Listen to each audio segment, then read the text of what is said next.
Getting too fat now to be doing anything. So it's like walking to IKEA. It's like, give me a ring sting chair. Probably is the name of an IKEA chair. In fairness, like ring sting with the 2 dots over the eye. So what are you looking for today?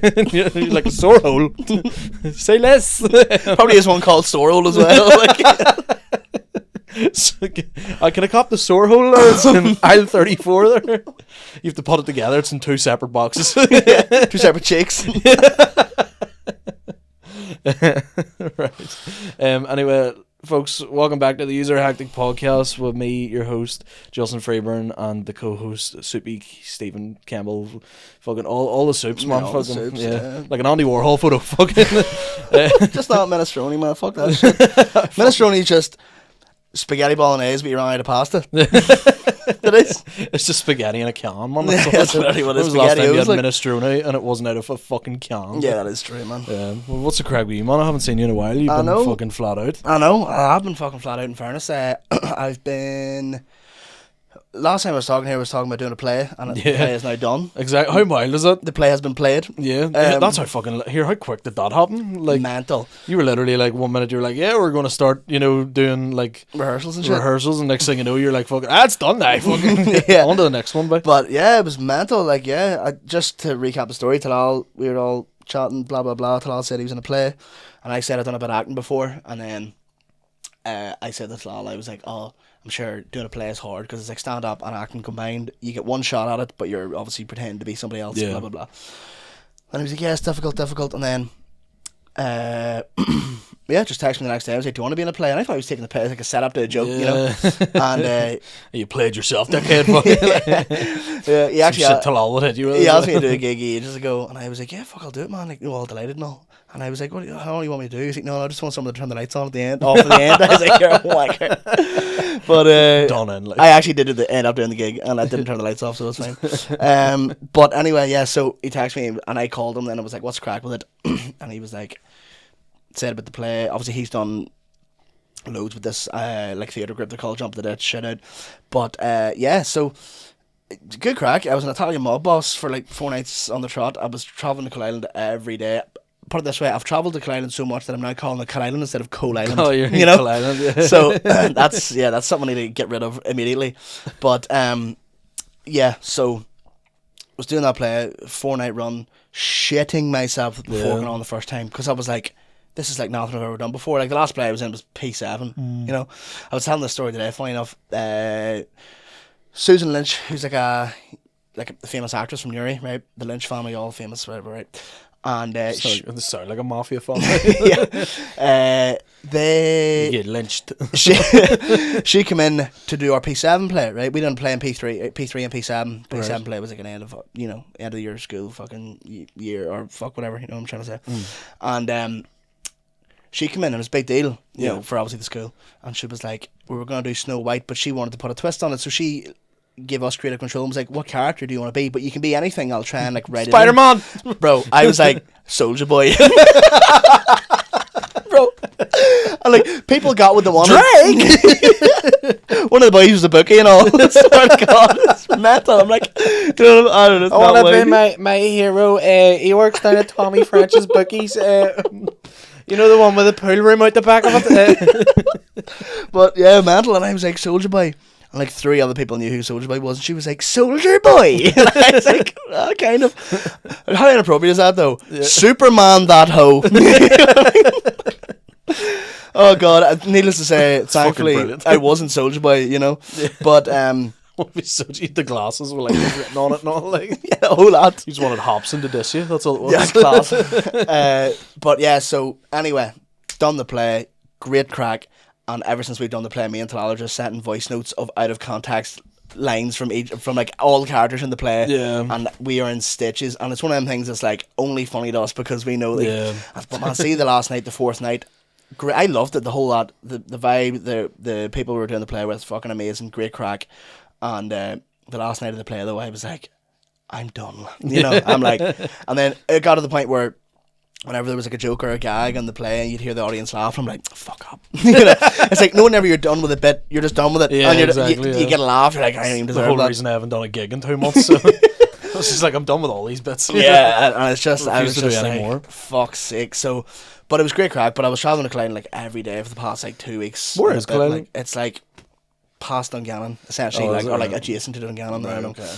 But yeah, it's about 15-minute drive from me, like, you know what I mean? Oh, So yeah. I used to do it every day. It was a nightmare. 50 or 15? 50, like, shite. Fuck me. There was the last night I pulled up, I was like, my yoke is gonna explode, like, you know, my yoke was literally squealing, like, I was like, oh shit. Yeah. But no, it was good crack. It was amazing. I probably would do it again. You know, knowing that about the drive and all is probably the only thing that's put me off, but genuinely just great crack. Like, Yeah. I was talking to Sean and Diona about it, about how they were like, who's the guy that does the podcast with you? And I was like, oh, Soupy. And they were like, I was like, oh, he's literally just doing a play at the minute. He was like, a play? Because obviously they're like, they have like the monopoly on plays in the country. You know? yeah. Like, they're like, oh, do you want the Grand Opera House? It's like, yeah, Sean and Diona have it booked until 2020 fucking 30,000, you know, shit. But yeah, like that's, and they were like, oh really? Oh, they're doing it with Talal now, and they were like, oh yeah, he's the one beard, and I was like, yeah, that's it. yeah. That could be any comedian. Like, you know what I mean? Literally any. That was a shot in the dark. The only difference is you're the only comedian with her. That's but that is true. Yeah. You're one of 3 comedians with her. You know? So, like, for plenty. Yeah, I mean, fuck, I'll take it. You know. I know, but no, it's class, man. Like, it genuinely, like, I was like so excited for you whenever, you, like, seeing you like in the, like, you were sending photos into the chat of you like all dressed up and all. And Man, I was like so giddy about it. I was like, I was like watching it, being like, oh, fucking the child. You know? But go see his P7 play here, you know, doing the nativity. there was one night though, like, and you know, you get more comfortable with it and whatever. And I threw in a wee like extra couple of words here and there when I felt good about it and all, you know, and crowd was here because standing ovations every night. All of us, obviously not just me, like, you know, really, yeah. all of us get standing ovations every night. Now there was one night in particular though that we all done very well. We like there wasn't one night that was like worse than the others, like, you know. But one of the nights, we got a standing ovation, but it was like reluctant because like 2 or 3 people in the front stood up to give a standing ovation, and I remember like seeing through the lights, some conscious be like, oh, fuck's sake, stood up and he was clapping. He also didn't want to do it at all. Like, he obviously enjoyed it, but not enough for a standing ovation, like, you know. But no, it was great crack. But one of the nights at the end of the play, I play an Italian mob boss, and at the end of the play, basically I'm like, come to one of my restaurants after it's all tied together, it's all happy and it's all good, you know. And one of my last lines is, I'll do it in the accent here, I don't give a fuck, right? I've done it 4 nights and I've been down to hear it. I was going to say if you had any videos of it. So my Italian accent, when I first was learning it sounded Italian, but see when you're on stage you have to shout so loud. Yeah. So it's actually just went vaguely foreign, right? Which here it works, like, you know. But one of the last lines, doing an Indian accent. One of the last lines, Pakistani mob boss. one of the last lines I have is, I'll just do the end of it. It's like, to celebrate, I take everybody out for a meal in one of my restaurant. And then I'm like, come, we have a lot to talk about, right? But I sound like fucking Nico Ballic's cousin, actually, right? Luciano Benetti, let's go bowling, right? But Gino De Campo. But yeah, but I just fucked it at the very. My mind just went blank, and I was like, "Come, we have a lot to conversation." Right? As I said that, I'll just stormed past me. Had to get off stage. He was about to erupt into laughter, but like 5 seconds later, we're all meant to leave stage anyway. But I just seen him sprint behind me, like in my peripheral vision, and I was like, "What the?" I got so paranoid. Then I was like, "Oh fuck." Backstage, I was like, what are you laughing at? And he was in tears. He was like, I'll tell you later. I was like, is it me? He goes, yeah. I was like, oh, for fuck's sake. But he said he was sweating like fuck, and the sweat went into his eye, and he was like trying to, like, you know, stay in character while trying to get it out of his eye, and then an eyelash went into his eye right after, but the sweat brought it in. Cause I got jumped. Yeah. So so he just like was blinking like fuck, and then after I said, come, we have a lot to conversate, he just was like, I'm gone. He just left the building. Like, it was fucking amazing. That's brilliant. Yeah, the play was, that's wild. But. Yeah, the play was good crack. It was good. It was one of the things, just say yes, good crack. Like, you know, it was fucking funny. Like, but it was the French you met along the way.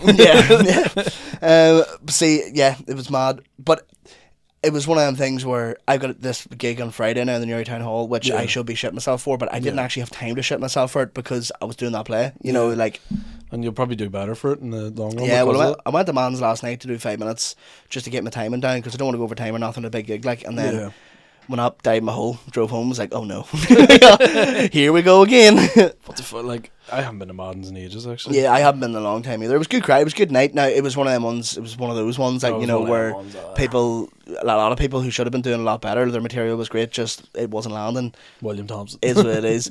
No, but William, in fairness, William was the first one to do well whenever he went up. He went on first after the break. He always does well, the wee dick. He probably went home from that and tried to kill himself. Every time I've gigged with William, he comes off after roofing the thing and he'll turn around and go, that was fucking shite. Yeah. And I'm like, what is your standard for comedy? What is your, like, how do we look to you if you think that was shite, you know? Like, but I goes to him, I was like, oh, new stuff, like, because obviously he's got the show coming up.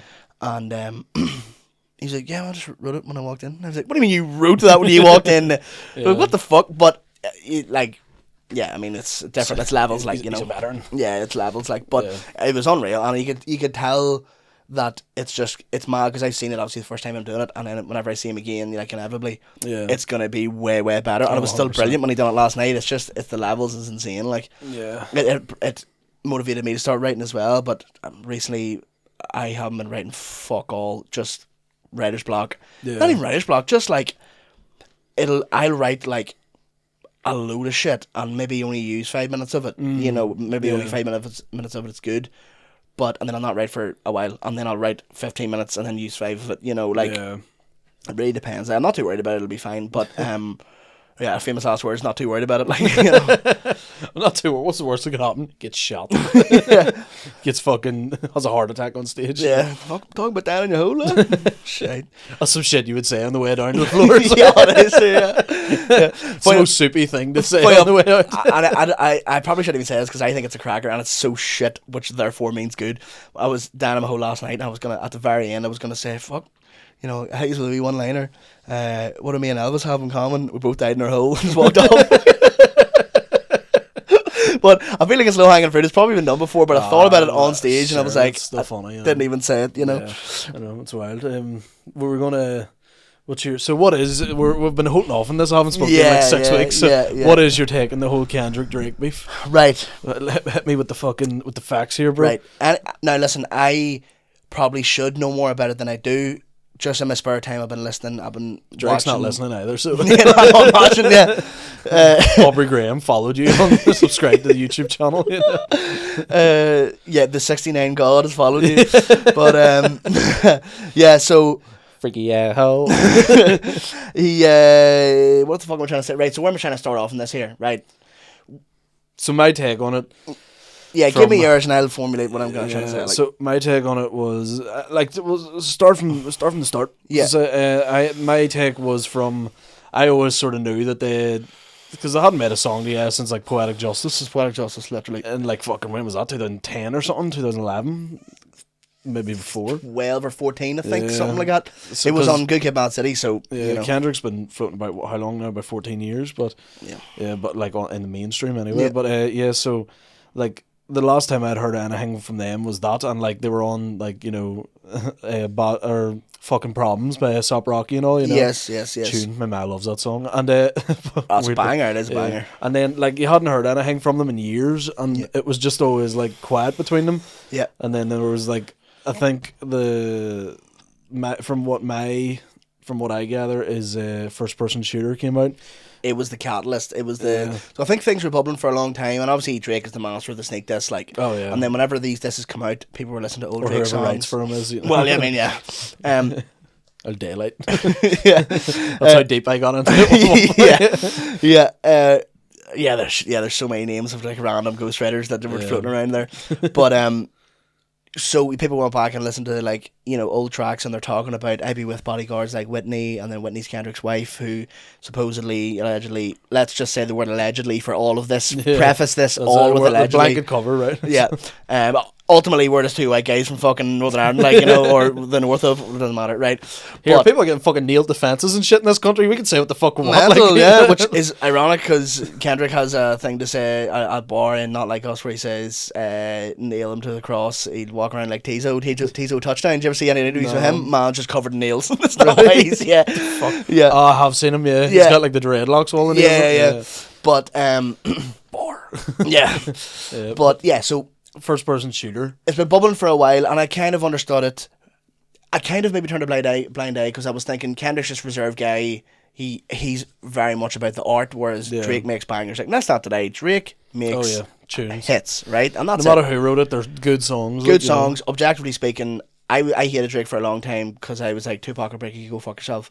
And then I was like, actually, I heard headlines and I was like, that's a fucking banger. Yeah. And then... See, I also hated Drake because Hobson hated Drake. Oh, yeah, via proxy. I hated Lil Wayne because Hobson hated Lil Wayne, and I was like, I hated Tyler, the Creator, because fuck me, Hobson, you need to go to therapy, man. Oh, yeah, relax, like...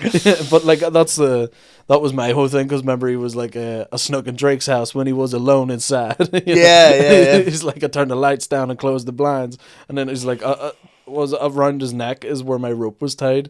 I yanked on it till I broke his spine. I was like, Hobson dissed everyone way before everyone. He fucking ruined Drake, But anyway, so first person shooter. Yeah. So I remember actually listening to First Person Shooter, and at the time, right, now this is pure like I heard it first, right? But at the time I remember thinking J. Cole was the only person to mention Kendrick, right? Yeah. And he says, is it Kid who's the best? Is it Kid Dot? Is it Aubrey or me? We the big three, like we started the league, right? And I'm thinking, right, he's acknowledging that it's those three, and it is those three that are the best, like right, at currently.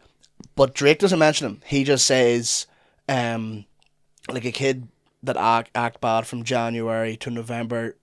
It's just you and Cole, you and Cole, right? So he's just saying it's him and J. Cole, right? And I remember thinking at the time, being like, it's weird that he didn't mention Kendrick. Yeah. Kind of backed up my thoughts to think maybe they don't get along. Yeah. But whatever, right? And then Kendrick comes out with the Like That on the Metro Boomin album featuring Future, and I'm like, oh no, here we like this is about to get, because Kendrick doesn't sneak this, like he just come out and the first line he was like, fuck the big three, it's just big me, and you're like, oh, like straight out the gate, like he wasn't even fucking about with that. No, and you have to think about Control, like the Control verse. Like everyone, nobody didn't get tiled off there. Like another person Hobson dissed as well, fucking Kendrick Lamar. He said in a song, he was like, I love how like this is all happening, and then I'm like suddenly just being like, I have Hobson, but like I'm suddenly trying to bring Hobson back into the rap beefs, but he was so like, hipster. I just think that people don't really understand rap these days. But like where Hobson had said about what was it? It was to do with Kendrick. It was like Kendrick raised the bar. Fuck. Oh my god, I'm gonna fucking die. Anyway, continue. I'm gonna look up the lyrics for. Oh, good. But so Kendrick comes out with Like That, replies straight away, and he says, "Fuck the big three, it's just big me," right? And that's a reference to First Person Shooter. Cool, right? And obviously, I know you know this. I'm trying to explain it in a way that maybe apparently whatever, right? So trying to get to the bottom of it. So the thing. So then. No, sorry, apologies. I'm gonna actually get the tweet up on my phone because I saved it, because it actually shows a timeline, because it's actually quite hard to follow when you think about what was released when and who was against what, and it's because there's a lot of different things going on, right? So let me just see here 1 second. So a list of every in order, including the new joints, right? Yeah, just while you got that, I literally got up them Hobson lyrics. It goes, I got a problem, yo. I was ecstatic to buy Yeezus, but I burned it first, heard it and snapped it in 5 pieces. Man, Kanye on that bullshit. That's why the paparazzi made that hit his fucking head. That's what that fool get. You think you God now, you half-ass rapping little faggot bitch. Perhaps you suffered brain damage back when you had that accident. But most importantly, hip-hop isn't dead no more, you see, because Kendrick took the bar and then raised it up higher for MCs. Unfortunately, the Lil is like 4'3". The guy's a fucking midget. His high is still really short to me, and I'm like, fuck. You know what? Like, as much as like all these diss tracks going back and forth are good, Hobson was just sending them out. Yeah, no, like unprovoked. Like no one gave a fuck about him realistically. Like at that time. Yeah. But so it's mad actually. All these sneak disses, like there's a load of different songs here. Like King Kunta, he actually he says about sharing bars. Yeah. I only know because. I always wondered who he was talking about in that song. Yeah, and then I was like, oh. All right, Ghost Rappers and whatever. Yeah. Ghost Riders, sorry. But whatever, right? So, he actually does some Family Ties apparently as well. Let's not get into it, right? So, First Person Shooter, boom. Drake releases Red Button and Stories About My Brother, whatever, right? And then Like That, these are the direct ones, right? Like That comes out, Kendrick says, fuck the big three, it's just big me, cool. And then J. Cole releases an album the week later, which was dropping anyway, Make Delete Later, and he releases 7 Minute Drill, right? Which is at the end of it, which I think is a banger. I think it's a great tune. It was a good tune, yeah, but it was just it was a jab. He did the exact right thing by going, that was whack, I'm deleting it. Yeah. It was literally, the album was called Might Delete This Later. Yeah. You're like, fair enough. You know? So he comes out and this is not like J. Cole at all. You know, that guy's chill. He's vibing out, doing fuck all, and he loves everyone, and it's all good, and he doesn't really give a fuck with the whole industry shit. Much like Kendrick in that regard, right? So he comes out, he disses Kendrick, he says that his last album was trash, and To Pimp a Butterfly, everyone gassed it, but it was tragic. And then he says that, like, Damn was good. Like, basically, he's only got a couple of good albums and everyone's hyping up all of his shit. Yeah. And then he references his height. Your arms might be too short to box with the god, all that stuff, right? And then afterwards, in Dreamville Fest, J. Cole is like, actually, folks, I'm sorry. You know, like, that is not like me at all. And Charlamagne the God actually said this on Academics' live stream. He was like, oh, he's a wee rat. Yeah, and he's a Drake fanboy, like, but he does get a lot of information, and if you see past the biased shit, he understands the industry and all. He's whatever, right? But Charlamagne calls him, and I thought it was gonna be like a 2-minute phone call. Man was on for 2 hours, right? Jesus and Christ. I listened to the whole thing, like, I was just like loving it. And Charlamagne said that at the time he was like, oh no, Drake, like, fuck me, you say you're the best rapper, you need to battle someone, you know? And then Charlamagne was like, yeah, I would have sat that out too, because he said the thing was, he said it didn't sit right with his spirit, and then it's like, if you really don't want to do it, you don't have to do anything, you know? But at the time, even I was like, oh, fuck me, J. Cole, because I think J. Cole could fucking really hold his own in a fucking, 100%. Like, he's lyrically he's fucking the goat. I think, like, I prefer J. Cole to the rest of them. Yeah. Like, I think Kendrick is fucking class. Yeah. I think Drake has some bangers. Yeah. But I like, if all three of them brought out a song at the same time, I'd listen to J. Cole first. Like, yeah. I don't know what it is. I'm a J. Cole fan, always have been, you know. But it's one of them things. It's like comparing Messi and Ronaldo. It's like, yeah, they're all unbelievable, but they technically play different positions. Like, you know, exactly, yeah. Drake releases hits. Kendrick is more conscious, like actual art. Yeah. Obviously, they're all artists, like, but J. Cole's more like, it's kind of like conscious. It's like the mixture of conscious hits, bars, art, like a lot of, like, you know, profound thinking in it, right? But anyway, he releases 7 Minute Drill, says sorry, deletes it, and it's then come to light that apparently, because there's all these different, like, Discord chats that, like, apparently, like, Kendrick's mate is on and all this shit, but apparently it's, like, verified that, like, J. Cole called Kendrick and was like, listen, because he said in that thing in Dreamville Fest, he was like, if you've got a disc coming for me, my chin's out, hit me with it, I deserve it, because he did, fair enough. But apparently J. Cole called Kendrick, or vice versa, and Kendrick was like, yeah, bro, good shout. You know? And then Cole was like, right, so Cole's out of it, right? At this from this point on holiday. Cole's out, yeah, he's on holiday. Yeah, see the picture of him at the beach just with some girl. Someone said he had a search and destroy laptop. Yeah, see that. It's like, where the fuck? Whoever noticed that was fucking genius. I'm just realising. So, right, I'm skipping on here, right? Do you know the guy on Twitter that is, like, apparently has the photos of Drake's suitcase with all the different items in it? Yeah. Have you seen the video of him on Twitter? And he's posting videos of, like, CCTV footage of... Do you ever see the video of the you know, quite severely disabled guy in the wheelchair, and DJ Khaled's there, and he has no idea what he's saying. We love that. But apparently he's a journalist, that guy in the wheelchair, right? Apparently there's some shit went on in a hotel around that same time with the DJ Khaled video that Drake would be... He said that Drake's Degrassi character, who was in a wheelchair, would not be proud of him that night, right? Teddy Brooks or something, what the fuck you call him, right? Apparently, the whole thing people are speculating is that he hit your boy in the wheelchair or some shit, right? Or he got someone to spark him out or something, right? Which is mad, like, you know. That's crazy. You could definitely just do it yourself, you know? Like, whatever. Like, that is actually mental. Yeah, like, mad. It's just the guy is a literal spud, like, you know, yeah, like, Drake's like fucking... He's about to make stew, like... Get that guy, you know? Yeah. Sent the dogs on him. You're like, for all the dogs. But, so... At least he's not bass, anyway. Well, I mean, inclusive jumpings, you know? But, anyway, so... Just thinking... the guy put up a video. Have you seen it on Twitter? No, all this shit. I've seen the photo of it, and I've So, seen stuff to do with the fact that in the background of like one of the Kendrick songs is meant to be like your guy's respirator, but I was like, that's a bit of a reach, man. You know? Yeah, it is a bit of a reach, but at the same time, it could be calculated. I don't know, right? Yeah, it's Kendrick, like, you know. Yeah, but he dropped 2 diss tracks a day after. This guy's called Ebony Prince on Twitter, right? Right. And so he put up this video, and everyone was saying he's got a search and destroy laptop too, which is mental. Imagine that it was J. Cole that had all this information. He's just on a beach. But he's on a beach and he just mental. Yeah. Conspiracy. No need for me to go down that rabbit hole. It would be funny though. It would be the most J. Cole thing ever to do. Just send. Yeah, and cocktail. You know? Yeah. Cycles to work. Yeah, decides to work a 9 to 5 anyway. You know. He's the kind of guy that just would work a 9 to 5, but not make any sort of like fucking like speech on it. Yeah. Like someone go, why do you work? He's just, I'm just working, man. Yeah, like, working like a coffee shop or something. Man. But he's not like. He's the kind of guy who definitely wouldn't even mention it. You know, a lot of guys would be like all pretentious about it. And like, yeah, man, I just like taking the bus to work because, like, you know, it just feels better for the environment and stuff. Yeah. He's like, I'm broke. yeah, asking for annual leave and all.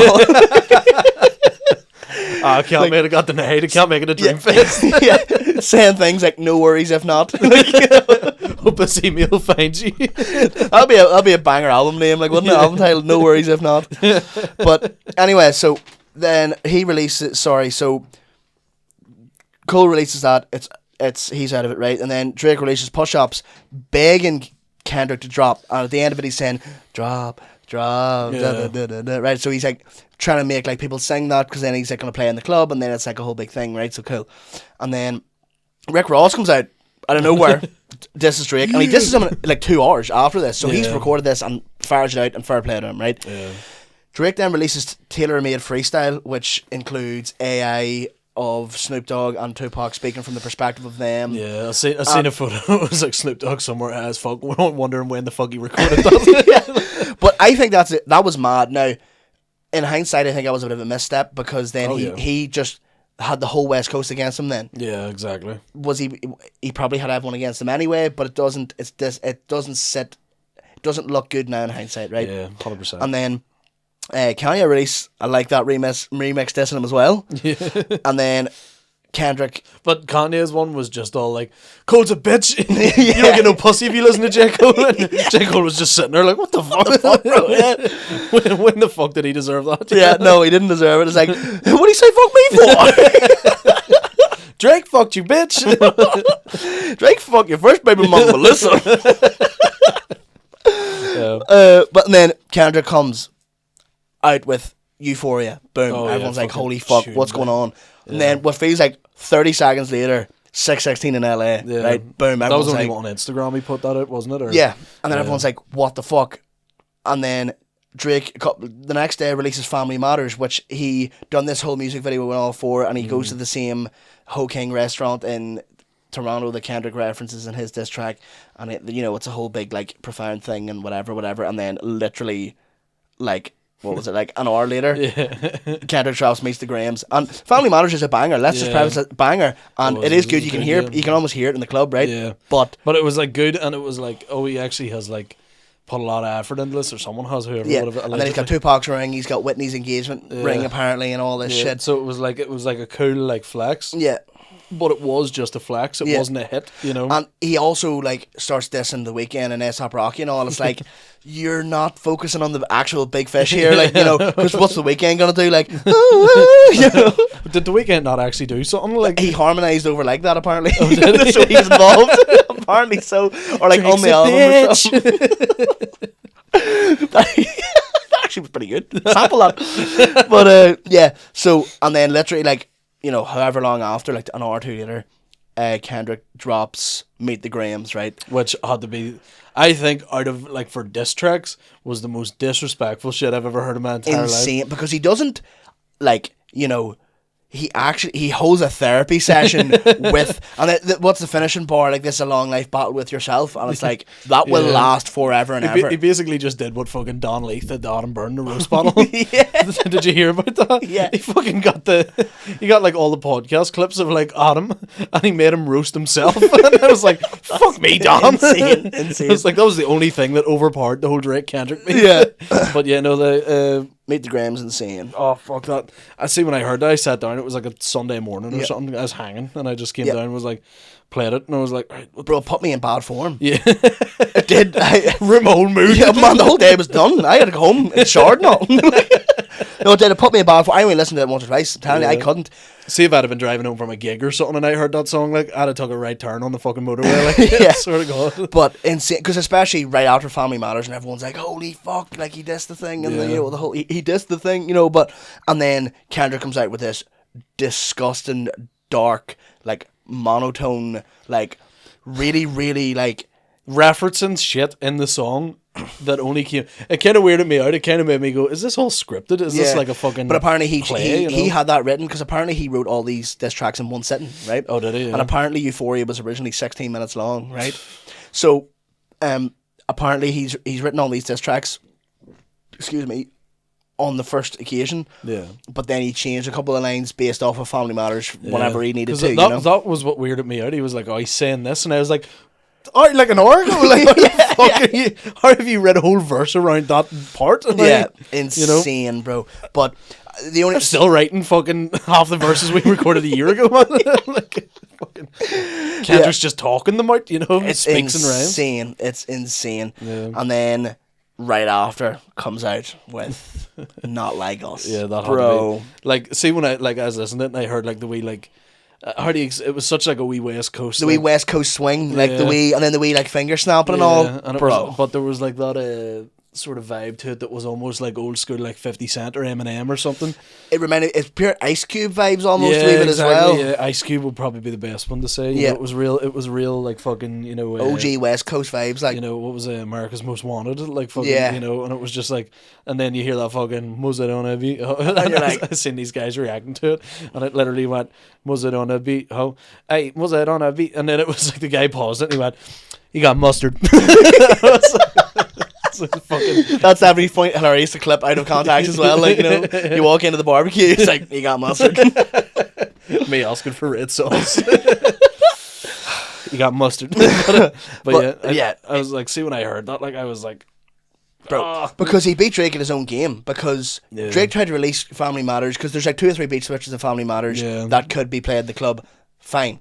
He thought if he had people chanting it, then at the end, Kendrick just has say "O-V ho, O-V," and it's just so catchy. And then no matter whether you like Drake or not, it's stuck. It's an earworm. It's stuck in your head. It gets people certified pedophile. Yeah, bro. So another thing is, right. So, and then sorry, let me just finish this here, and then we'll talk about like the validity of what they're saying, right? So the Hard Part 6 comes out then, right? And what's mental? Which also I thought was a very good diss. Good diss, but what's mental? Can't remember it. Yeah, exactly. Only because as soon as I finished the Hard Part 6, I was like, oh fuck yeah, that's mad, and then just went, they not like us. Like straight away, just from straight back to it. Like it's just a banger. So he beat Drake in his own game that way, right? So that's where it stays at the minute, right? Yeah. But in fairness, Drake at the end of Hard Part 6, right? If you think of what he's saying and how it's changed throughout the diss tracks, right? And this stands in Kendrick's favour, because Kendrick done this all in one sitting apparently, right? Yeah. So I believe it as well, because I remember hearing Eminem. They made a song called Love Game together, which is a fucking wild tune. See, like they don't go back and forth in it, but like basically Eminem was talking about he literally locked Kendrick in the studio with him. He was like, no, you sit here and write a verse. Yeah. And he was like, you're not going anywhere to write it. And Kendrick was like, sure thing, whatever. Yeah. And Eminem wrote his first verse, and he was like, oh, this verse is wild. He says some mental shit in it.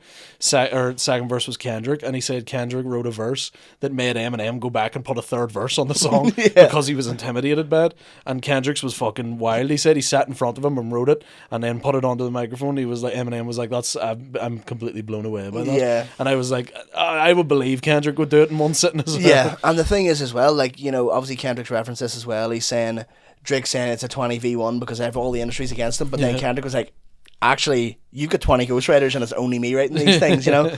But what did he say? It was like 20v1. This is a 1v20. Yeah. Yeah. But the thing is as well, so Drake at the start is like begging Kendrick to drop, and he doesn't think he's going to do it. He underestimated him, and I think that's his first. That's the first misstep. He underestimated him, and it's easy to see that now, right? Yeah, he was fucking. You know, he didn't understand the Scoville. It was in that shit. Yeah, Like no, like Scoville hole. Like, you know, he was. Yeah, that's a place in Coal Island. Wasn't it? Skull Island. Like. But yeah. So, and at the end of the Hard Part 6, he's like, but so I seen all these people online being like, how does Drake reply to this? He's like, he calls him like all this mad shit, and he's like, oh, no, I'm not. You know, like, no, yeah. I seen people literally came like Drake came back. I think you sent it, or no, I sent it. It was like Drake literally put out all this information just to come back at Kendrick and say, if I'm a liar, why are my pants not on fire? So good. And he did, because he basically goes, if I ever touched a girl, I'd be in jail right now. And you're like, no, don't. How about no? Like, yeah, that's a weird thing to say, bro. Especially like that went through 20 ghostwriters, and they're all like, yeah, man, yeah, sounds good. Worth, you know, fucking that's stick that out. That's fucking that's well cooked, man. You know? Mental. But at the end of it though, so he's begging. At the start, he's begging Kendrick to release his tracks, and then at the end, he's like, I'm playing, I own the football, I'm going home. You know, he's like, I have to go from a dinner. You know, and that's what he was saying. He has to go on holidays. You know, he'd fuck up. You know what I mean? Lights are on, my man needs men. Yeah, and then at the end, he's like, oh, you would have been a worthy competitor and all this stuff. And it's like, you are now conceding on record now almost that like you're done. And you're then literally just going, you know, like, no, we're ending this. This is we're done with this. We're done with this here. You know, and so the thing it's a draw. It's a draw. Yeah, yeah. And so the thing is, right? Let's talk about the validity of the statements being said. Right now, there's so much to go through. We'll only go through the big hits, right? Oh, yeah. Now, right. Let me just say this first, right? When have diss tracks? And this I only thought of this the other day, right? When have diss tracks needed to be real, true? Think of No Vaseline. Easy Dick is smelling like MC Ren shit. That didn't happen. But it's just the fact that he said it. It's mental. It's slagging. There was a few. There's a few Eminem ones that have been flown about, a few 50 Cent ones, Wanksta and all, fucking dissing Jay. You know, like, there's a few where they have come out. I think they get forgot about a lot. 50 Cent's diss tracks back in the day, he was just throwing them out like they were nothing, you know. No, he terrorized the whole 25 years of him just ruining people. Like, he used to get like Ja Rule's mixtapes and then rap over the beats better, dissing Ja Rule, and then sell them and make more money. That's what I mean, like, you know, everything. And then even in the most recent one, the whole Benzino thing with Eminem, Eminem was like basically I'm not sure, I didn't really break it down that much, like, but what I'm gathering from it is he was calling him gay, and I was like, if anyone's probably gay, it's Eminem, let's be honest. He's like a recluse hiding in the house every day, like, but you know me, I'm the fucking biggest stan ever, like, but cringe. And but he was literally like talking about, he was like, what about all them hotels you're staying at? No, I'm fucking, you know, like, basically just like Eminem will come out and say shit about you, you know. And I think back on during the Ja Rule times and all, and fucking when Eminem dissed Mariah Carey, nothing but facts about her. You know? He was like, what about them phone calls? You know, you're saying you were never with me, we never had sex and all. Let me play them phone calls of you just begging to come and fuck me and all. I'm like, you know what, Eminem, you fucking chill out. But I mean, that's what fucking ecstasy will do to you. You know? Ecstasy, coke, and fucking heroin, everything out. You know? But like, I get what you mean. Like, there's a lot of times there's just a lot of like fucking dull-ended blanket, blows, like just jobs that mean nothing. You're you a know? cunt, like. But then it's one of them things where it's like, if you're genuinely accusing somebody of or knowing this information about something, you will have to come with quote unquote receipts, as they call it, right? The one thing I didn't get though, what was the whole thing about like Drake's dad's suitcase? Like, I didn't grasp a whole lot. I seen there was like Ozempic pills or something in it. Yeah, so the cover art of 616 in LA is a Maybach glove, like the car made the glove, right? Like a driving glove or the fuck. And people thought it was a reference to Rick Ross, right? But it wasn't, because obviously Rick Ross's whole Maybach music, right? And thought it was a reference to that, but they were like, why would Kendrick put that out? Because that's not, he's on his side, whatever, right? And then it turns out he's got this suitcase that apparently was full of Drake's old belongings that have been misplaced over, because I'm sure the man has a load of fucking stuff, like, you know, you lose track of shit all the time. But apparently now it's come to light from this Ebony Prince 2K24 guy on Twitter that apparently actually does have this like suitcase full of shit, and he knows all this shit. Apparently there's a mole, there's like a rat in OVO's camp, like Drake's camp, and he's feeding Kendrick this information, and then Drake's tried to come out and say like, no, we gave you that fake information intentionally so you would misstep, and then it's like this guy Ebony Prince comes out and he's like, no, I have it, like, it's like it's me, like, I'm the guy. Apparently people are saying that he used to work in this hotel where apparently he boxed the boy in the wheelchair or whatever that happened in that scenario. I think I seen something to do with maybe it was like, this could be absolutely bullshit. Like I think they were just it's all hearsay, really. Yeah, but I seen something to do with maybe it was like an Epstein hotel or something, or okay, right, mad. And then you look at it, but this is what made me think it might be, but also makes me think that someone's just bullshitting, because if you look at like the design of the hotel, it's the same as like all that other like Epstein bullshit. Yeah, like Ellen DeGeneres' set is like, like her whole stage set. Have you ever looked at a photo of it? No. It is Epstein's Island, the wee fucking hut that's on top of it. Oh man, it's literally like, it's that is her set. Like, it's so funny with her. Hopefully this doesn't fucking cut off on it, but I'll try and Google it here. That's mental though. But see, it's all these different sort of things that are maybe, and there's a lot of shit on Twitter that people are putting out these things, and a lot of them are maybe for engagement clicks and all that. So you try and rationalize it in your own sort of way. Like, yeah, I mean, it's look at her set. Sorry. All right. Look at her set. It's like see all like the blue and white stripes, the palm trees all the way down it. I know that might be Beverly Hills or whatever, but like the whole set is like based off the Epstein Island shit. Mad. If you look at is us getting shot, and the wee hut on it. Oh shit, mad. And then all the like trees that come down like past it, like if you like, which I was like, fuck, she's caught out. Yeah, that's mad. But so just make sure it's still recording. We're class. But the literally like they seen like the design of the hotel room or the hotel lobby or whatever it is. Yeah. Migos System. Yeah, I was going to say, tune as well. Banger, listen to it on the way in. Literally, last song, listen to it on the way in. Has to be like, it's one of them ones as well that like will just never get sick of, So good. But they just seen like this design of like the hotel around it, and we're like, oh, it's fucking Epstein's hotel, and I was like, does Epstein have hotels? Like, whatever. But but it's one of them things where how you can go deep in the rabbit hole, like you can, Yeah. But so the thing is, especially with someone as big as Drake, where you're like kind of like, because he could be part of some shit, And the other thing is, he's so much in the public eye that you can draw comparisons no matter what way you look at things, and it's use your rationale, like really, to be like, is that likely or not? And at the end of the day, Chicago Freestyle's a banger. Oh, bro! Again, let me preface this all this saying they're both amazing, and I'm just enjoying the spectacle of it, right? Yeah. Now the thing is, they're saying the main things that are being spouted on both sides is that Drake is saying that Kendrick has battered his wife or fiance Whitney, right? Yeah. And all that shit. He's also saying that he's got like. Is that really it? Actually, what he's saying, is that really the only thing he has? Really, I suppose. He was like, oh, and then he said something about it. Is that why you moved to New York, because you're out cheating on, you're living that bachelor life or something? Oh yeah, and he was riding white women apparently, and then he's like, and he hasn't seen his kids in all this long time and all. And it's one of them things where it's like, show the receipts, and this is where it gets a bit morbid, where you're like, these are actual people's lives, and it's dealing with topics that are like, you're not like rooting for, like, it's weird.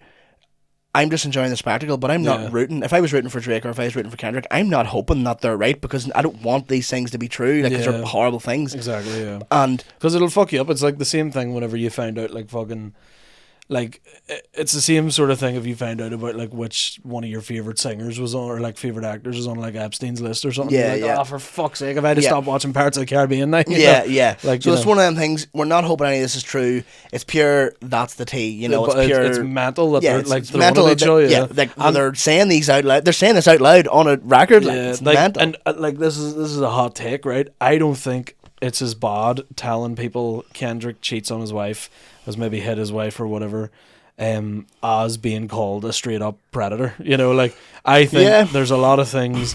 I mean, because hitting a woman, Kendrick's, again, he's fucking tiny. Like, if Kendrick's that kind of guy that. Drake had a bar in the Hard Part 6 of Family Matters, and he's like, he said something like, is it self-defense because she's bigger than you or something. And I was like, that's hard. That's hard. That is. But it's the same thing. It's like, it sounds so bad. Like, I'm not saying fucking hitting women's alright. Yeah. But I'm just going by, like, you know, a grown woman is like is a grown woman at the end of the day. You know, if she's getting cheated on, people get cheated on all the time. It's a fucking thing, you know.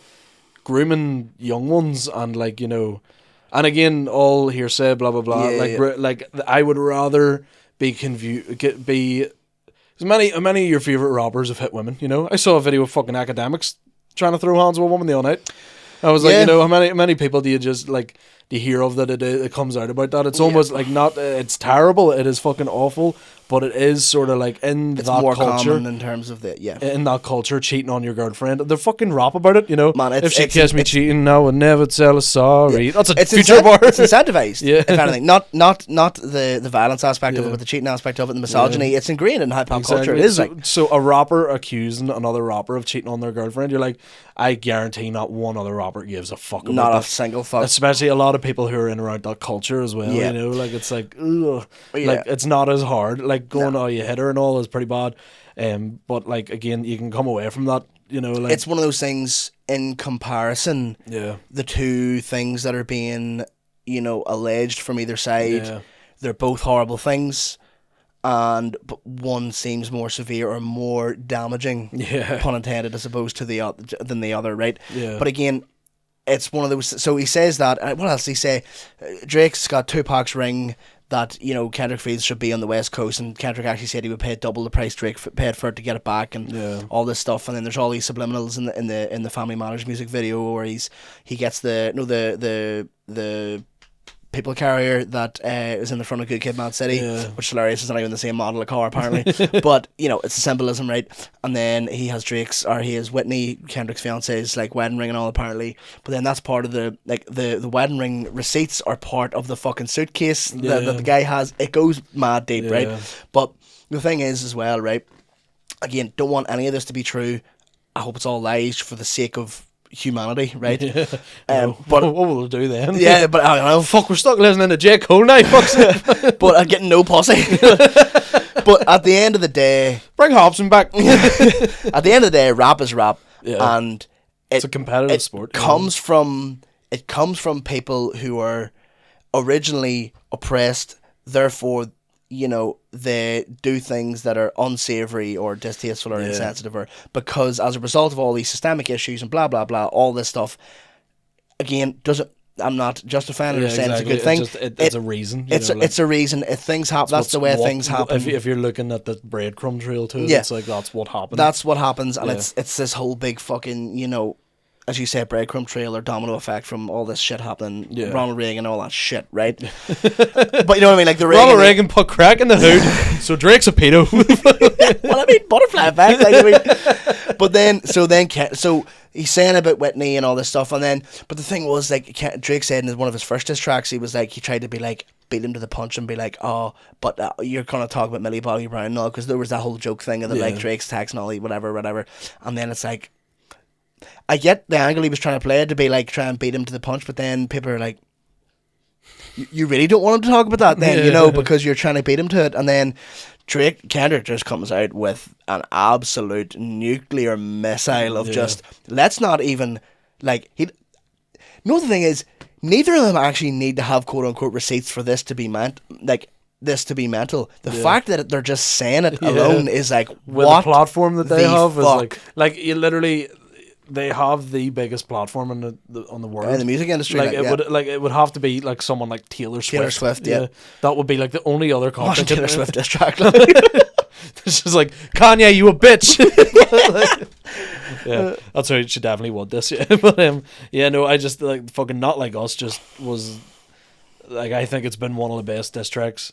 Just for all round, you know, like it probably didn't say a whole lot in it that was as mental as some other stuff, you know. Yeah. Like Meet the Grahams was like fucking, you know, probably one of the so dark. Yeah. So like uncomfortable like, to listen to. I hope your son die. I was like, what the fuck? It's uncomfortable to listen to because you're like, oh, you have a deep-rooted hatred for this man. You're not just slagging him. And he told us he did. He was like, yeah, he did. Like, yeah. Like, I hate the way that you want it. Yeah. And, oh, man, it's just mental. And then, like, I think Kendrick's strategy really was way better than Drake's, because Drake underestimated him, undermined him, and then Kendrick came out, waited till he didn't play any of the social media games. He's the boogeyman. Like, didn't play any social media games. Didn't do any of that shit. Doing push-ups in the hood. Drake was posting memes and all, and trying to make a laugh out of it. And Kendrick was like, "You're fucked." Drake released a diss track 2 hours later. Boom, Kendrick. Drake releases Family Matters like an hour, 2 hours later. Yeah. Boom. Kendrick wasn't even having them mixed. You know, he was like, they're just putting a raw vocal on a beat, and he was going, right, fucking stick that out right now. Yeah. I need him to hear this. Don't even put the beat out. Fucking put the vocal out. Yeah. And the thing was, I'll tell him, ring him. Yeah, ring him. He's bringing out like a Braille version, like. Somebody's just like, oh shit. Morse coding it over to him. Beep, beep, beep, beep, beep. He's like, certified. What? But the thing is just mental. We're just like, Kendrick had just the better strategy, because, like, you know, Drake, like, Family Matters banger, but Drake just killed it dead in the water whenever he made the Grahams after it, or was it not? Like, I can't remember what the fuck my head's right now, right? But the better strategy, he seems to be more cryptic with it, and people want more and more of him, because it's just like, obviously people want more from Drake as well. Yeah. The thing is, see, with these diss tracks and all, is it a matter of winning and losing? Because realistically, in the long run, if hopefully none of these allegations are true and all the rest, now it'd be mental if any of them were, right? But are any of them going to take a huge damage to their career? No. Yeah. Drake's going to release an album this summer, and it's going to be full of bangers. Yeah. Kendrick's going to release an album soon. It's going to do well, as it always does, but it's going to do even better now because of the whole thing. Even J. Cole's going to benefit whenever he finally drops the fall off, because people are going to be like, what does Cole have to say about this? Because he's going to be the medium in the middle, you know. Yeah. And Cole's just going to be like, 2 grown ass men, you know, like the way he always does. He loves to just have like an outside perspective on something. He'll have like an Einstein simile or something in there. That's everyone's like, you'll literally walk away from it going, that was the best lyricism I've ever heard in my entire life. The punchlines on that were mental, but he said nothing. But that's like, you know, that's the whole thing. But I think that's why I love J. Cole so much, because, again, as I say, I'm an Eminem fan. Eminem hasn't said anything in 20 years, you know. No. Hasn't said anything since White America in, like, 2004, you know. Yeah, but he doesn't need to, really. You know? Yeah, but he just literally, like, people take the piss out of him and say, oh, like, you know, like, I'm in a horse with 4 doors and corn, you know, like, and you're like, fair enough, but, like, orange door hinge. You're like, it's impressive he can do that, you know. Yeah. But, like, it's the same thing with J. Cole, like. But I mean, J. Cole, like, has a lot more fucking substance to him than, like, you know, what was that one that he brought out? Everybody Dies. You ever heard that one? One day everybody gotta die. One day everybody gotta die. I swear, like, see, when I'm listening to that, I'm like, bro, I need to get my shit together. It's the return of the Mr. Burns suckers. Banger. Yeah. So good. And he's just sitting in the back of a pickup truck the whole time. Do you know who's a really good lit woke rapper?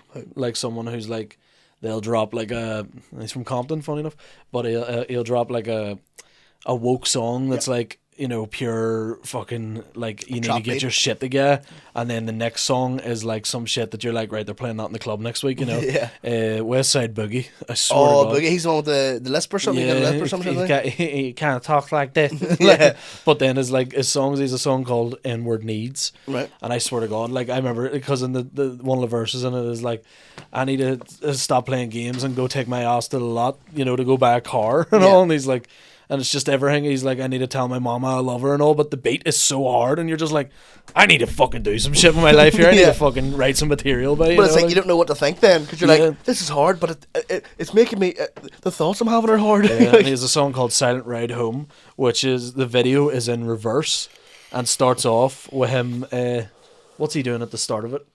He gets baptized, but like, he gets in reverse, so he's like, he comes out, he gets lifted out of the like tub or whatever it is, some fella's baptizing him, and he like ends up walking through this like hood house in Compton, and it's all backwards, but he's walking forwards, but he's obviously videoed it walking backwards to reverse it. And then it starts off with like, by the time he gets the whole way back to the start again, which is the end of the video technically, he gets to he goes into a car, and he's got like a mask and a gun, so he's just coming back from doing like a drive-by, and it's like the whole video is just him going to get baptized at the end of it, and I'm like, that was the most, but the song is a tune, you're like, fuck, that was a banger, you know. And you're like see the effort that gets put into that, and like, there's no need for how good that shit is, like, you know. But see some of the artistic value rap songs nowadays as well. Yeah. Like obviously rap songs back in the day, there was substance to them in certain ways in terms of like socio-economic issues and all. But it was. Can we just talk about the socio-economic state of the world right now, bro? Oh, fuck off, James Smith. But you know, that's what it was. But then it always went back to money, hoes, and clothes. Like you know, blunt smoke coming out the nose. You know, putting tags on toes. But yeah, whereas now it's like they're making these like amazing music videos for like they're really polarizing, they're really like profound and all. It's mental. And that's why I love it. That's why I love the thing. But then Kendrick comes out with a banger, just calling Drake everything, you know, and you're like, this is fucking insane. I know, and it's even like a, you know, like a Kendrick bringing out Humble. And it's like Humble is like a banger, and it's like a club banger, blah blah blah. They literally still play it in nightclubs, you know. Yeah. But my ma loves that song as well. Like, but like he's still saying shit in it, you know. I like, think he does his Big Sean on that as well. Yeah, for sure. Which is mental. Like I think Big Sean's so unproblematic. He's just in the gym. That's it. Yeah, Big Sean sounds like. Have you seen him now? No, is he? He's fucking ripped, man. Is he? I'll show you his new music. He is Big Sean. No, he's fucking Big Sean. He's fucking. There's a Jid bar as well, and a song called Barry from Simpson off the Return of the Dreamers or something it was. Okay. And like he goes, with guns as little as Big Sean. I'm like, fuck, that's a bar. Yeah. But yeah, so Big Sean is fucking. I think he's so unproblematic. I love Big Sean. Yeah. Yeah, there's a certain kind of person that listens to Big Sean, though. Yeah. You know, he does them real dopey bars as well, like the real like cringy, like almost corny, like a very very intelligent 14-year-old wrote it, you know, like yeah. Like a 14-year-old. Like, this guy's got potential. Yeah, it's like he's going to be great in 10 years. Yeah, but you've been saying that about him for like 20. Yeah, but he's banging Janae Aiko, or the fuck you call her as well. So remember, he was with, like he left Ariana Grande for her. And she was like, no. And you're like, fuck off. Yeah, what the fuck? Yeah, you're like, Janae Aiko, shut the fuck up, Ariana. Yeah. Fucking take a ponytail down, you bitch. But know? So. I think in conclusion to there's one more thing I missed out actually. I don't even know things. I don't even have an opinion on this because I don't have a horse in this race due to, you know, this whole colour of the skin thing. But no way, basically Kendrick's accusing Drake of quote unquote not being black enough, and the whole thing he has in Not Like Us where he says he schools everyone that Atlanta was like, you know, basically this at the time the slave capital of the fucking country and the build railroads and all this stuff, and then he's basically comparing Drake to now you went to Future when you didn't see the club, you went Lil Baby help you get your lingo up, and then it's like you ain't no colleague, you a fucking colonizer, and I was like, that's hard, but I have nothing to say about it. You know, I was like, I'm gonna sit this one out, you know. But the only thing I didn't like about that was because you're basically going, you're not white enough to do this, you keep pretending to be black, which you're almost bringing segregating again, are you? I'm like, if you're gonna bring that into it, then do you want Eminem back out of it again? You know, it's like it's the same thing. It's like the guy who basically has like, it just annoys me because I'm like, you've made songs with Mac Miller, you've made songs with Macklemore, you've made songs with Eminem, and then you're going to try and bring skin color into it. Yeah, and I think maybe he's saying I think he's saying to act this tough or to act like you were like from the hood and all this stuff. Yeah. But in reality, Eminem would scare the shit out of you when he was younger. See, there's like an interview, I think it's Tony Ayo or something, talking about, could be wrong, but he's like, you know, Eminem was the only person I didn't see anyone else at the Grammys wearing a Free Ayo shirt and all. Yeah. And then I think it might have been Tony Ayo, someone else. It was like Suge Knight rolled up on like Shady Records one night while Load Buys. And Eminem came out the front door with a pistol with no magazine in it, and one of like the guys like tried to grab Eminem and he pistol whipped him with it and like just screamed at him, and like all the bouncers grabbed Eminem and dragged him away, and he was like trying to scream at them and get at them, and the guys were all just like, Suge Knight was like, alright, everyone hop in the car, we'll spin the wheels here. Spin the wheels here. Yeah, we can't be around this sort of behaviour. We'll go. Yeah, see when Suge Knight is looking to leave your presence, you're like, oh god, that's what I mean. So it's like, you know, there's Suge Knight jumped in the oak and ran over by the gas station, then reversed over him again. Fuck me, he's fucking mental. Yeah. Who was it? Someone had said something to Snoop Dogg. It was like, the only time you'll make a hit is when it's the last time you got a hit was when it was in the back of Suge Knight's car, son. I was like, holy fuck. But yeah, no, it's like insane. That's what I mean. But like, you know, if you're gonna bring like skin color into it, make sure like you're doing it for the right reasons, you know, rather than going, you're not hard if you're a light skin. And I get Drake's like a rich guy from Toronto, you know, which is grand. Angle it more to where I'm not telling Kendrick, teach your granny how to suck eggs, like here, you know. But I'm just saying, like, And I'm not doing the whole angry white guy routine, you know, like the fucking, you know, the men are a burr in a fucking woods, you know, have you seen any of that shit? Yeah, all that shit. That's so funny to me. Sorry, just segue real quick. Because it's like, I have no problem. Like, I would be more scared. At least you know what a burr's going to do, you know. Burr's going to just eat you alive, peel your skin back. Yeah. You know, whereas I would just catch you in the woods and rape you. But I was going to do that on stage, but I held myself back from it, and I'm glad I got it off my chest now.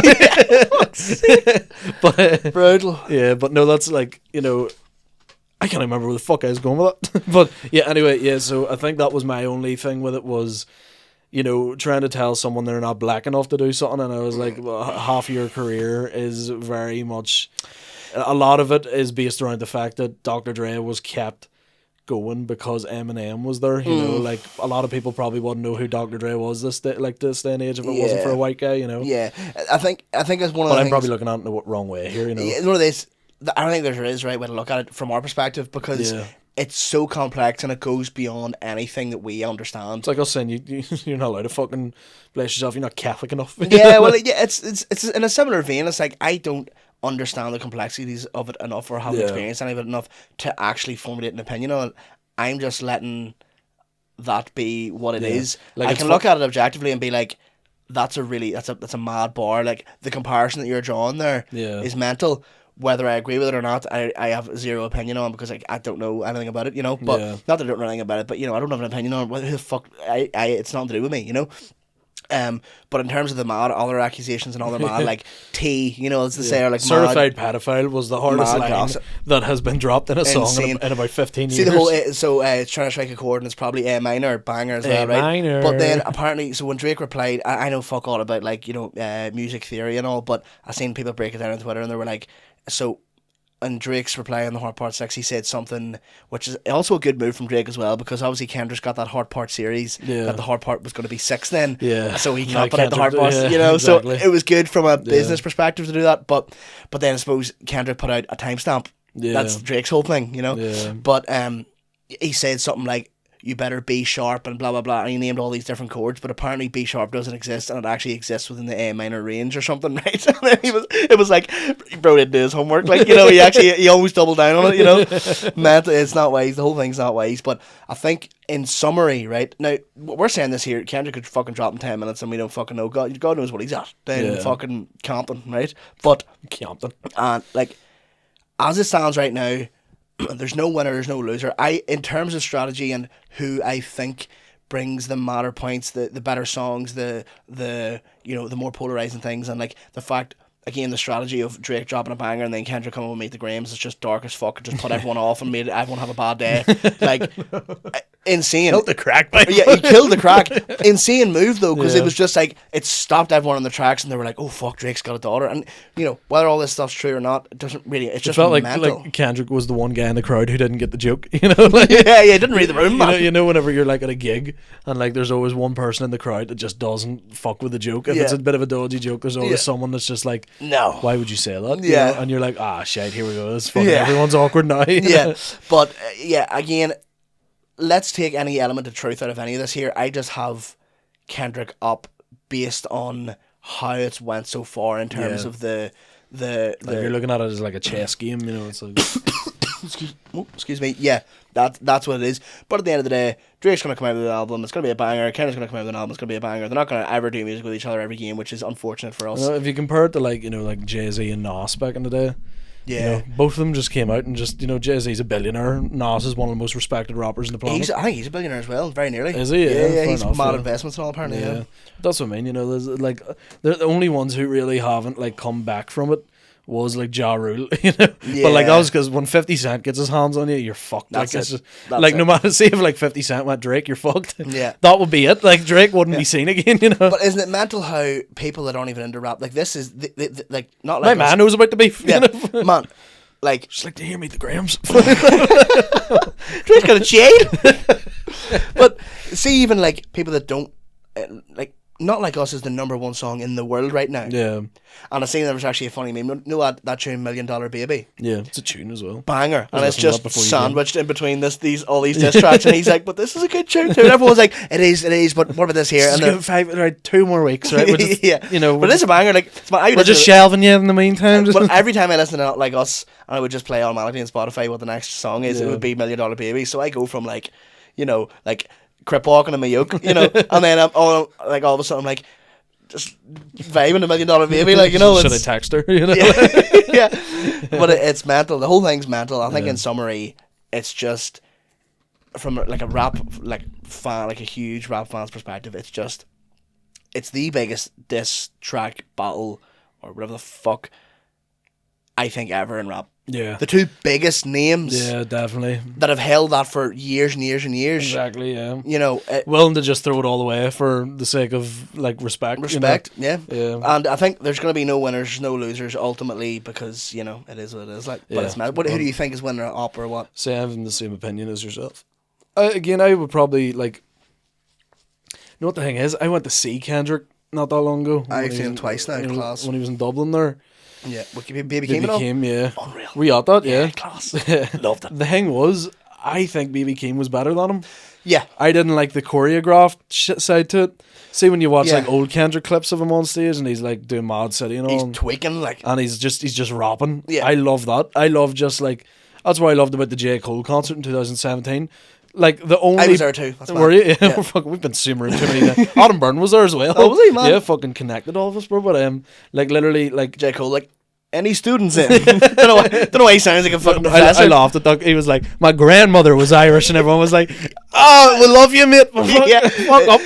He was like, my grandma a long ass time ago came over here in this big ass boat, and everyone knew where it was going. They were like, "Oh, I can rock the fucking place," and all his class. Put that flag around you. Yeah. I know it's mad. See, anytime like if I'm watching any piece of like media ever, and someone mentions Ireland, I'm like, that's us. That's us. Any movie or anything. Yeah. Watching Hellboy the other end, they were like, it was Seth MacFarlane played like a German guy in it. You ever watch the Hellboy movies? No, I don't even know. Seth MacFarlane plays like a German cyborg in it.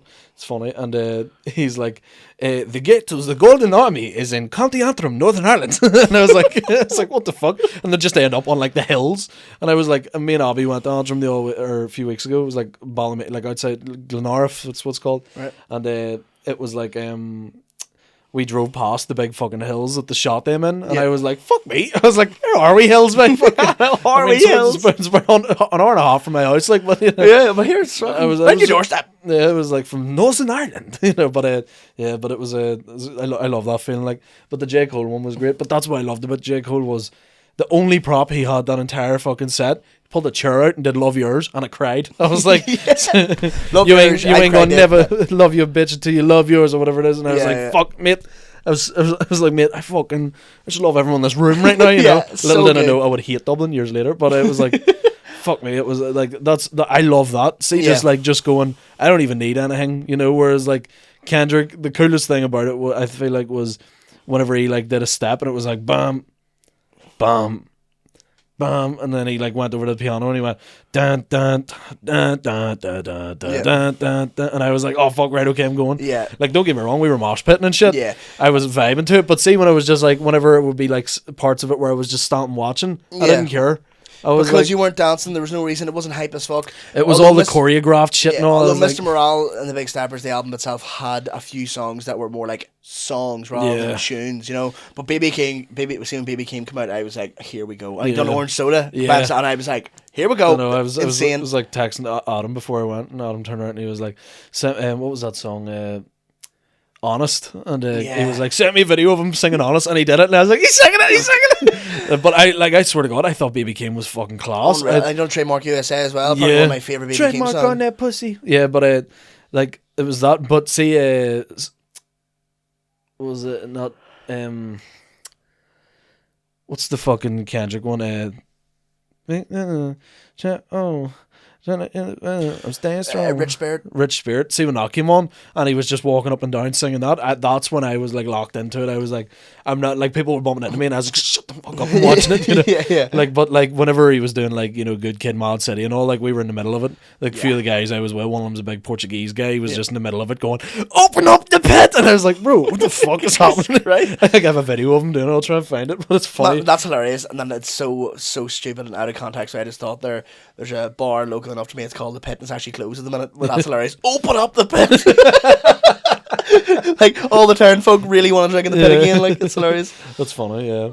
But I think we're hitting an hour 10 there, so Yes, we'll wrap it up with that. But if you have anything to plug, anything you've got coming up, what do you tell the people where you're at, Soupy? Yeah, well, I suppose, let me just say to this whole diss track thing as well, I would love to have a conversation with somebody who has a different opinion with me about this diss track. Not that I have a really mad opinion. I don't want to meet the person who's think Drake's winning. Like, I don't want to meet that person. Yeah. You're just like, if you have any sort of rap knowledge whatsoever, and you're not just a wee fucking hypey stick that we're supreme still, I feel like you're probably, like, you're more than likely going to be going Kendrick is I feel like if you're a really hardcore hip hop fan, you'll understand that Kendrick has a leg up at the minute, but it's so fragile, especially with the culture of like rap nowadays, where it's like pop now, essentially. Exactly. That it is so fickle, but who's winning, who's losing. But again, bottom line, I don't really give a fuck who wins or loses. It's just good crack. It's mad.